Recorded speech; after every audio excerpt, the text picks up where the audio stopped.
تمام تعریفیں بزرگی و کبریائی اس اللہ وحدہ لا شریک کے لیے لائق و زیبا ہے جو ساری کائنات کا پروردگار اور پالنہار ہے۔ درود و سلام ہو سارے انبیاء پر، خصوصاً پیارے نبی محمد صلی اللہ علیہ وسلم پر، جنہوں نے زندگی کے ہر موڑ میں نیک اعمال کی طرف ہماری رہنمائی کی۔ حاضرین جمعہ، میرے عزیز نوجوان دوستوں اور قابل قدر اسلامی ماؤں اور بہنوں، اللہ تعالیٰ کے بہت سے خوش نصیب بندے ایسے ہیں جنہیں حج بیت اللہ اور زیارت مسجد نبوی صلی اللہ علیہ وسلم کی سعادت ملتی ہے، تو وہیں پر بعض ایسے بھی بندے ہیں جو دن رات یہ تمنائیں، یہ آرزویں کرتے رہتے ہیں کہ انہیں کسی بھی طرح سے حرمین کی زیارت نصیب ہو۔ اس کے لیے وہ رات دن کر کے ہزاروں روپے بھی جمع کرتے ہیں، مگر وہی ہوتا ہے جو اللہ تعالیٰ چاہتا ہے۔ ایسے بندوں کو اللہ تعالیٰ کی رحمت سے مایوس نہیں ہونا چاہیے، کیونکہ اللہ تعالیٰ جو بھی کرتا ہے، جو بھی چاہتا ہے، اس میں حکمت مخفی ہے، اس میں اللہ تعالیٰ کی حکمت چھپی ہوئی ہوتی ہے۔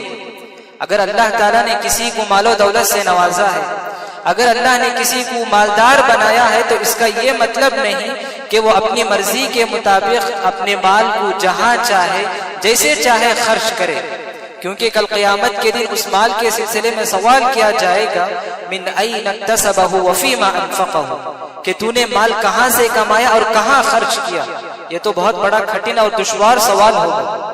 اگر اللہ تعالیٰ نے کسی کو زیادہ مال نہیں دیا تو اس بندے کے لیے تو اس سوال کا جواب دینا بہت ہی آسان ہوگا۔ تو الغرض رب العالمین کی حکمت پوشیدہ ہے ان ساری چیزوں میں، اسی لیے اللہ تعالیٰ نے اپنے پیارے حبیب صلی اللہ علیہ وسلم کے ذریعے ہمیں ایسے اعمال کی طرف رہنمائی کی جو کرنے کے اعتبار سے تو معمولی ہیں، دیکھنے میں تو معمولی ہیں، مگر اجر و ثواب کے اعتبار سے حج اور عمرے کے برابر وہ اعمال کا اجر و ثواب ہے۔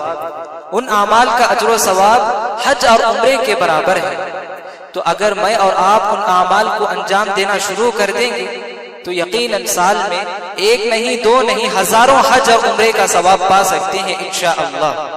یاد رہے کہ یہ وہ اعمال ہیں جن کو انجام دینے سے انشاءاللہ بإذن اللہ حج اور عمرے کا ثواب تو ضرور ملے گا، لیکن حج کی جو فرضیت ہے، حج جو صاحب استطاعت پر واجب ہوتا ہے، وہ ساقط نہیں ہوگا۔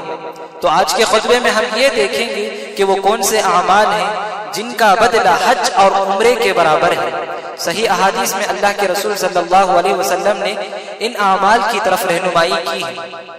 سب سے پہلا عمل جس کا تعلق ہمارے دلوں سے ہے وہ ہے صدق نیت سے، سچی نیت سے حج اور عمرہ کرنے کا ارادہ رکھنے والا انسان جو اپنی کسی مجبوری کی وجہ سے یا کسی عذر کی وجہ سے حج یا عمرہ نہیں کر سکتا، تو رب العالمین اپنے فضل و کرم سے اس بندے کو اپنے خالص نیت کی وجہ سے، نیک ارادے کی وجہ سے اللہ تعالیٰ گھر بیٹھے حج اور عمرے کا ثواب عطا کرے گا۔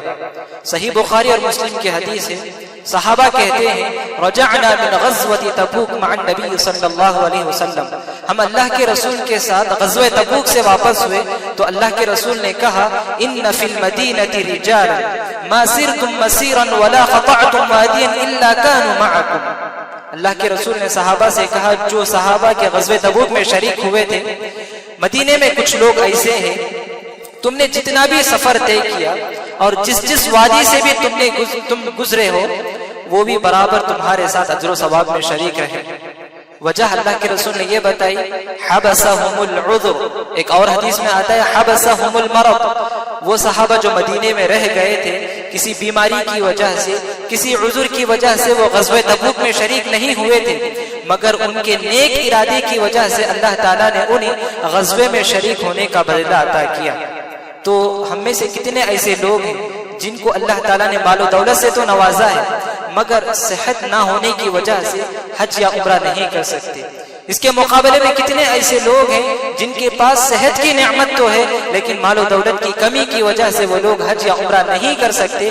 ایسے بندوں کو چاہیے کہ وہ ارادہ تو کرے، وہ نیک ارادہ تو کرے، شرط یہ کہ ارادہ خالص ہو، ارادے میں کوئی ریاکاری نہ ہو۔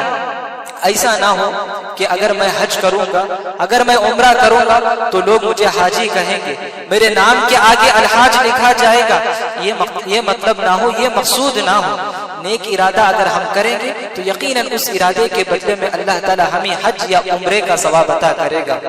ایک اور عمل جس کا بدلہ حج اور عمرے کے برابر ہے، اللہ کے رسول صلی اللہ علیہ وسلم نے فرمایا، من صلی الفجر فی جماعہ، جو بندہ جماعت کے ساتھ فجر کی نماز پڑھے پھر اسی جگہ بیٹھا رہے یہاں تک کہ سورج طلوع ہو جائے، اسی جگہ بیٹھا رہے، ذکر الہی میں مصروف رہتے ہوئے اسی جگہ پر بیٹھا رہے یہاں تک کہ سورج طلوع ہو جائے، پھر 2 رکعت نماز پڑھ کر جب وہ بندہ لوٹتا ہے تو اللہ کے رسول صلی اللہ علیہ وسلم نے فرمایا 3 مرتبہ، کانت لہ کاجر حجۃ وعمرہ تامہ، 3 مرتبہ اللہ کے رسول نے کہا، یعنی وہ بندہ جو جماعت کے ساتھ فجر کی نماز پڑھ کر اسی جگہ پر چاہے تلاوت قرآن مجید میں مصروف رہے یا ذکر الہی میں مصروف رہے یہاں تک کہ سورج طلوع ہو جائے، پھر صلاۃ الضحیٰ یعنی اشراق کی نماز پڑھ کر جب وہ بندہ لوٹتا ہے تو اس بندے کے حق میں حج اور عمرے کا ثواب لکھا جائے گا۔ سبحان اللہ۔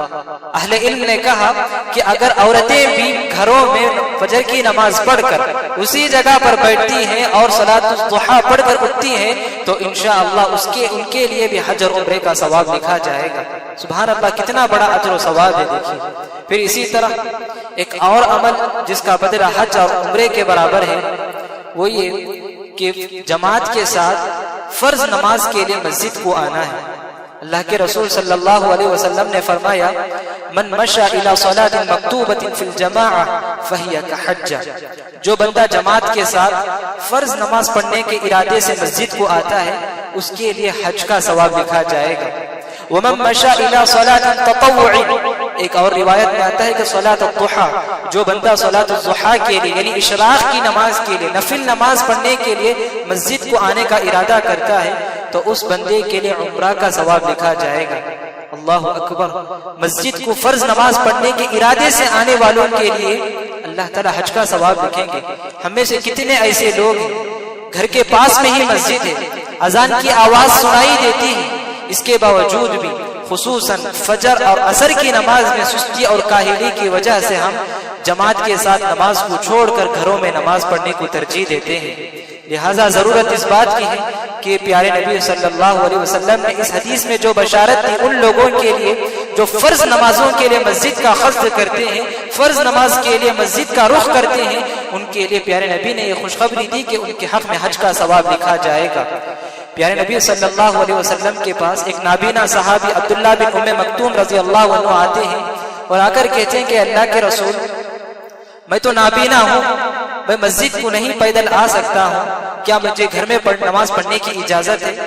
تو اللہ کے رسول صلی اللہ علیہ وسلم تو ان کو پہلی مرتبہ اجازت دیتے ہیں کہ جاؤ تم گھر میں نماز پڑھ لو۔ پھر جب عبداللہ بن ام مکتوم رضی اللہ عنہ لوٹتے ہیں تو اللہ کے رسول ان سے پوچھتے ہیں کہ حل تسمع النداء، کیا تم اذان کی آواز کو سنتے ہو؟ تو صحابی کہتے ہیں کہ ہاں اللہ کے رسول، میں اذان کی آواز کو تو سنتا ہوں۔ تو اللہ کے رسول کہتے ہیں کہ فاجب، تو تم پر ضروری ہے، واجب ہے کہ تم مسجد کو آنا ہی ہے، تو تم مسجد کا ضرور مسجد میں آ کر فرض نماز لوگوں کے ساتھ ادا کرو گے۔ ایک نابینا صحابی کو اللہ کے رسول فرض نماز ادا کرنے کے لیے مسجد کو آنے کا پابند کرتے ہیں، تو مجھے اور آپ کو جبکہ مسجدیں قریب ہیں، مسجدیں ایک گلی میں 2 مسجدیں بھی موجود ہیں، اس کے باوجود بھی اگر ہم مسجد کو چھوڑ کر گھروں میں فرض نماز اگر ادا کریں گے تو اللہ کے پاس ہم کیا جواب دیں گے؟ تو اس لیے اللہ تعالیٰ سے ہم یہ ضرور دعا بھی کرتے رہیں کہ ہم فرض نماز مسجدوں میں پڑھیں۔ اور اسی طرح ایک اور عمل جس کا ثواب حج اور عمرے کے برابر ہے وہ ہے والدین کے ساتھ حسن سلوک کرنا، والدین کے ساتھ اچھا برتاؤ کرنا۔ صحابی رسول انس بن مالک رضی اللہ عنہ کہتے ہیں کہ ایک صحابی اللہ کے رسول کے پاس آتے ہیں اور کہتے ہیں کہ اللہ کے رسول، مجھے جہاد میں شریک ہونے کی خواہش ہے، میں جہاد میں جانا چاہتا ہوں مگر میرے پاس اس کی استطاعت نہیں ہے، اس کی طاقت نہیں ہے۔ تو اللہ کے رسول صلی اللہ علیہ وسلم ان سے پوچھتے ہیں حل بقی من والدیک احد، کیا تمہارے والدین میں سے کوئی بقید حیات ہے؟ تو وہ صحابی کہتے ہیں کہ امی، اے اللہ کے رسول میری ماں ابھی زندہ ہے۔ تو اللہ کے رسول کہتے ہیں کہ جاؤ تم ان کی خدمت کرو، جاؤ تم ان کے ساتھ حسن سلوک کرو. فَإِن فَعَلْتَ فَأَنْتَ حَاجٌ وَمُعْتَمِرٌ وَمُجَاهِدٌ. اگر تم والدین کے ساتھ اچھا برتاؤ کرو گے، والدین کے ساتھ حسن سلوک سے پیش آؤ گے، ان کی خدمت کرو گے، تو تمہارا شمار حاجیوں میں، عمرہ کرنے والوں میں، جہاد میں شریک ہونے والوں میں لکھا جائے گا. سبحان اللہ، کتنا سنہرا موقع ہے ان لوگوں کے لیے جن کے والدین ابھی بھی بقید حیات ہیں، جن کے والدین موجود ہیں، یا والدین میں سے کوئی ایک بھی موجود ہو تو ان کی خدمت کیا کرے، ان کے ساتھ اچھا سلوک کرے، ان کے ساتھ اچھا برتاؤ کرے. یقیناً یہ موقع اگر ہم سے چھوٹ جائے گا تو یہ حج کا ثواب، عمرے کا ثواب، یہ سب ہم سے چھوٹ جائے گا. تو اس لیے ضرورت اس بات کی ہے کہ ہم والدین کی قدر کریں، ان کی خدمت کیا کریں، ان کے ساتھ اچھا برتاؤ کریں. اور اسی طرح ایک اور عمل جس کا بدلہ اللہ کے رسول صلی اللہ علیہ وسلم نے حج کا ثواب بتایا، وہ یہ کہ رمضان میں عمرہ کرنا. رمضان میں عمرہ کرنا حج کے برابر ثواب لکھا جائے گا. صرف حج کے برابر ثواب نہیں بلکہ اللہ کے رسول صلی اللہ علیہ وسلم کے ساتھ حج کرنے کا ثواب لکھا جائے گا. اس کی دلیل یہ ہے کہ ام سلیم رضی اللہ عنہا اللہ کے رسول کے پاس بہت غمگین آتی ہیں اور آ کر کہتی ہیں کہ اللہ کے رسول، ابو طلحہ اور ان کے بیٹوں نے تو حج ادا کر دیا مگر میں حج نہیں کیا اللہ کے رسول اب تک. تو اللہ کے رسول ان سے کہتے ہیں فَإِذَا جَاءَ رَمَضَانَ فَاعْتَمِرِي. جب رمضان آئے تو رمضان میں عمرہ کرنا. عمرۃ فی رمضان کحجۃ معی. اللہ کے رسول نے کہا کہ رمضان میں عمرہ کرنا، رمضان میں عمرہ کرنا میرے ساتھ حج کرنے کے برابر ہے. سبحان اللہ، یہ بھی بہت ہی عظیم عمل ہے. اور اسی طرح ایک اور عمل جس کا بدلہ عمرہ لکھا جائے گا وہ یہ کہ مسجد قباء میں نماز پڑھنا ہے. مسجد قباء میں نماز پڑھنا ہے. مدینہ منورہ میں کچھ شرعی مقامات ایسے ہیں، ان شرعی مقامات کی زیارت کرنا، ان شرعی مقامات کو جانا مستحب ہے، مسنون ہے. ان شرعی مقامات میں سے ایک ہے مسجد قباء. یہ اسلام اور مسلمانوں کی سب سے پہلی مسجد ہے مسجد قباء، جس کی بنیاد تقوی پر رکھی گئی تھی، جس کا تذکرہ خود اللہ تعالیٰ نے قرآن میں کہا لَمَسْجِدٌ أُسِّسَ عَلَى التَّقْوَى، کہ وہ مسجد تقوی کی بنیاد پر رکھی گئی تھی. یہ وہی مسجد ہے جس کی تعمیر میں اللہ کے رسول صلی اللہ علیہ وسلم صحابہ کے ساتھ شریک ہوئے تھے. اور یہ مسجد قباء وہی ہے جس کے لیے اللہ کے رسول صلی اللہ علیہ وسلم ہر ہفتے کو، ہر سنیچر کے دن اللہ کے رسول پیدل کبھی سوار ہو کر اللہ کے رسول جایا کرتے تھے.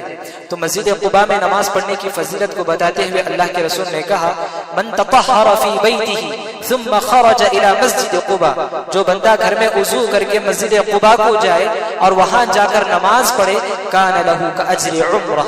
اللہ کے رسول نے کہا کہ اس بندے کو عمرے کا ثواب لکھا جائے گا. تو دیکھو 2 رکعت نماز پڑھنے کا اجر عمرے کا ثواب لکھا جائے گا. تو اس طرح سے کچھ اعمال ہیں جن کی طرف پیارے نبی صلی اللہ علیہ وسلم نے ہمیں ترغیب دلائی کہ ان اعمال کو انجام دینے سے بندہ حج اور عمرے کا ثواب پا سکتا ہے. جیسا کہ صدق نیت سے، یعنی اچھی نیت سے، خالص نیت کے ساتھ بندہ حج یا عمرہ کرنے کا ارادہ رکھتا ہو. پھر اسی طرح سے جماعت کے ساتھ فرض نماز پڑھنے کے لیے مسجد کو بندہ آئے. پھر اسی طرح بندہ نماز کے لیے فجر کی نماز کے بعد اسی جگہ بیٹھ کر ذکر الہی میں مصروف رہے یہاں تک کہ سورج طلوع ہو جائے، پھر 2 رکعت نماز پڑھ کر لوٹے. پھر اسی طرح والدین کے ساتھ حسن سلوک، پھر رمضان میں عمرہ کرنا، پھر مسجد قباء میں نماز ادا کرنا. یہ سب ایسے اعمال ہیں جن کو انجام دینے سے امید ہے کہ اللہ تعالی ہمیں حج اور عمرے کا ثواب عطا کرے گا. اس سے متعلق بعض ایسی روایتیں آتی ہیں، بے بنیاد موضوع روایتیں آتی ہیں جن میں یہ بتایا جاتا ہے کہ یاسین پڑھنے سے 20 حج کا ثواب لکھا جائے گا. جمعے کے دن جب عرفہ آتا ہے تو اس دن روزہ رکھنے سے 70 حج کا ثواب لکھا جائے گا. یہ سب بے بنیاد ہے. اسی طرح مغرب کی نماز جماعت کے ساتھ پڑھنے سے 100 حج کا ثواب لکھا جائے گا. اور فجر کی نماز پڑھنے سے جماعت کے ساتھ آدم علیہ السلام کے ساتھ 50 حج کے برابر ثواب لکھا جائے گا. یہ سب بے بنیاد حدیثیں، بے بنیاد ہیں، ضعیف اور موضوع روایتیں ہیں. لیکن جو صحیح روایتیں اللہ کے رسول صلی اللہ علیہ وسلم سے ہم تک پہنچی ہیں، کوشش کریں کہ ان احادیث پر عمل کرنے کی کوشش کریں، کیونکہ یہ سب ایسے اعمال ہیں بہت معمولی ہیں، چھوٹے چھوٹے اعمال ہیں. اگر ہم ان اعمال کو انجام دیں گے تو یقیناً حج اور عمرے کا ثواب ہم پا سکتے ہیں. بس ضرورت اس بات کی ہے کہ ہم کہی ہوئی باتوں پر عمل کرنے کی کوشش کریں، اور ان سال جو لوگ حج کے لیے گئے اور جنہوں نے اب تک عمرہ کیا، اللہ تعالیٰ ان کے حق میں ان کے حج کو حج مبرور کرے، اور جن لوگوں نے عمرہ کیا ان کے حق میں حج عمرہ مقبول کرے، اور جنہوں نے اب تک حرمین کی زیارت نہیں کی، جنہوں نے اب تک حج یا عمرہ نہیں کیا، اللہ تعالیٰ انہیں بھی حرمین کی زیارت نصیب کرے، اور کہنے والے کو کہنے سے زیادہ، سننے والوں کو سننے سے زیادہ ان اعمال پر عمل کرنے کی توفیق عطا فرمائے، آمین۔ اقول قولی هذا واستغفر الله لي ولكم ولسائر المسلمين من كل ذنب فاستغفروه انه هو